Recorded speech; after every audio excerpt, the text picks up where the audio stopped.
What's up, everybody? We're in July. Yeah, I know, not putting up enough videos. Keep going over this. I don't have enough time.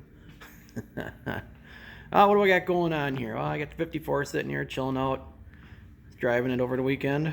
Uh, Belly tank. Let me get onto this real quick.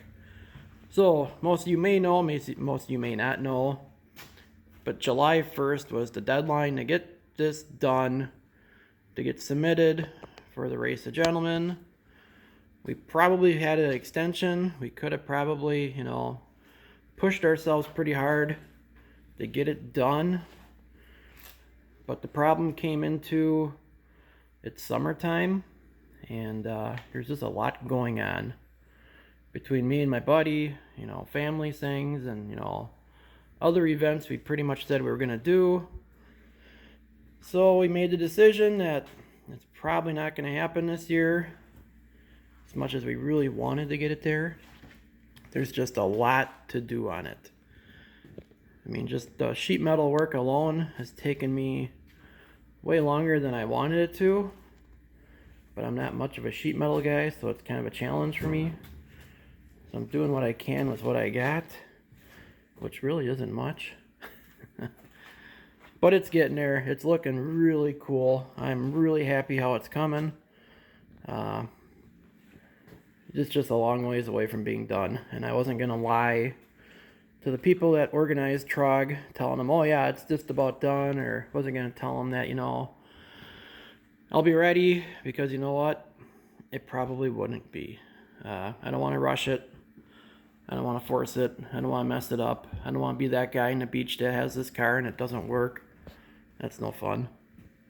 So, lots to do, like I said. Still got to pretty much design a gas pedal system. I got to make a gas tank, battery, the wiring, finish the cooling. How I'm going to do that yet, not really sure. I got figured out, but things I got to work out.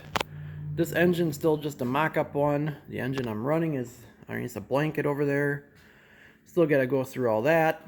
I still got to pull the transmission apart. Still got to redo all the brakes. Don't even know if this axle's any good. So that could be junk too, for all I know. We might have to rebuild that.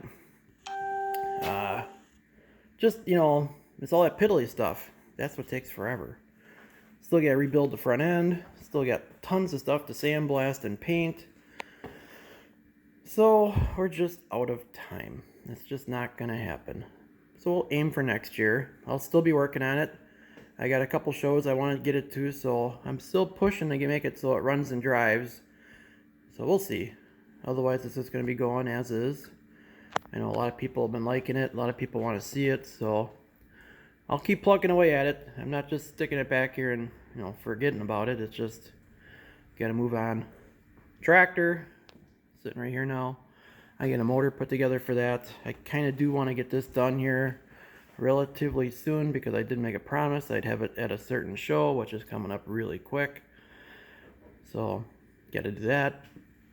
Gotta get this thing fired off. That's getting all dusty from just sitting around. So, it's just been crazy.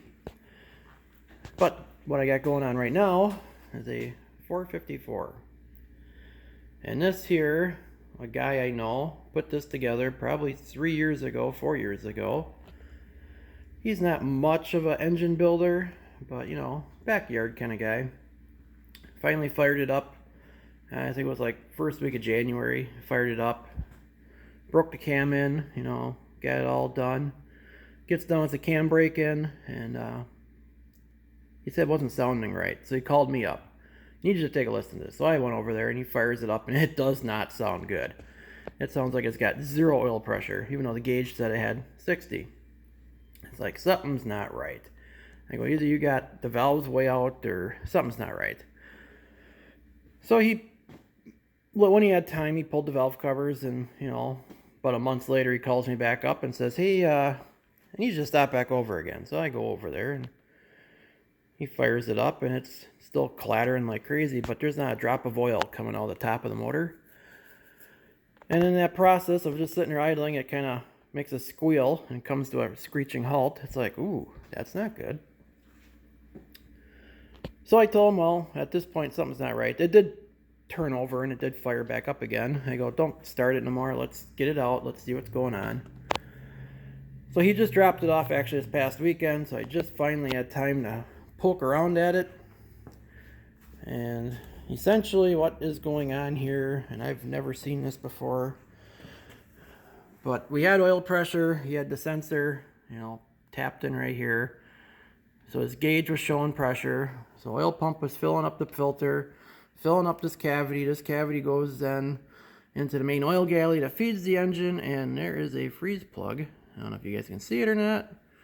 I know LED lights and cameras don't work too good, but there's a freeze plug. Oh, right there. Right there. And the problem with that freeze plug being right there, that's what feeds the engine. So this thing's got about 30 minutes of runtime with 0 oil pressure. So obviously, I told him it's probably going to be junk. The only thing that's really, really bad on it so far is it remachined, where the cam gear was sitting on the block. It really machined the heck out of this. This is probably a good, I bet you 1/8 inch grooved into the block. This dust here is all cast iron. The first cam bearing is really messed up. Didn't seize it up in it, didn't spin it, which is amazing. The cam actually looks surprisingly good. I figured for sure it'd be a lot of score marks in the bumps, but it's not. Only the first journal looked like it started grabbing, and that's probably what made the squeal and made it stop running. Timing gear, you can see where that's all remachined off. That's junk. Heads are good. They don't look like they had any problems. I figured for sure we would have spun a bearing. Surprisingly enough, we didn't. And the bearings actually look pretty darn good considering they never had a drop of oil go through them. Number 1 is probably the worst. That one too probably was where she started squealing and then she locked up on us. But crank doesn't look bad. I'm kind of shocked actually. Even the rods, because usually that's where things go really bad. I only pulled 2 off, but they don't look bad either. This was the upper, and this one here, it's got some little scratches in it.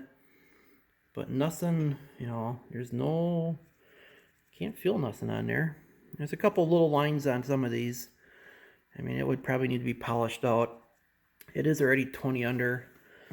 The block is 100 over, which, I'm sorry, but that's just a little bit crazy. So the block is probably junk. The crank is probably good. Still going to take it out, probably have it checked over. The rods are probably good. I figured if it would have spun a bearing, we would have lost a rod, but we didn't spin any bearings, so that's cool. So that's where this is. That's why it's in here. He was nervous as hell, and he actually called a couple machine shops, and they said they wouldn't touch it, which I thought was odd. He's also a big lover of Chinese parts, so we got Chinese rockers, and they're hitting the valve keepers, and that's not right, and the push rods are Chinese, and they don't look good, and you buy cheap crap, you're going to get cheap crap. So that's what this is all about. So now it's up to him what he wants to do.